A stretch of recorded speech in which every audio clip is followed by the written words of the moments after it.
Unmap cases 58 লক্ষ ছিল।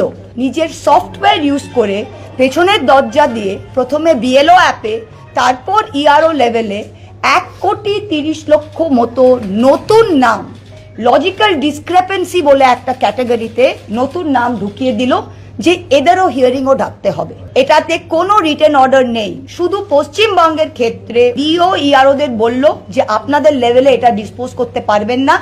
প্রত্যেকটা কেস মানে 1.3 crore কেস সব ডিএম লেভেল ডিও লেভেলে ভেরিফাই করতে হবে। এটা আর কোন স্টেটের ক্ষেত্রে কিন্তু এরা এনফোর্স করেনি। পশ্চিম বাংলার ক্ষেত্রে বলেছে সবকো হিয়ারিং মে জানা হ্যায়। যদি আপনার অলরেডি ম্যাপিং হয়ে গিয়েছে তাহলে আপনার সফটওয়্যারের নামের ভুলের জন্য বা আমার বাবা মার যদি 6টার বেশি বাচ্চা থাকে সেটার জন্য আপনারা ডিসক্রিপেন্সি করে আমাকে ভোট থেকে কাটতে পারেন না, and you cannot put me through the hearing. Paschim Bangla around 30 lakh case of name mismatch is due to CSV conversion software error. They cannot be called for hearing. সেগুলোকে আপনারা বাদ দিন, এটা হতে পারে তোমাদের গাফিলতির জন্য আমরা হ্যারাস করছি।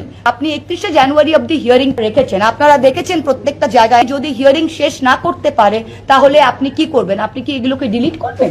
আপনি কি করবেন? যে it means it is logical and it means it is a discrepancy in which case you cannot be punished for it. You cannot be punished for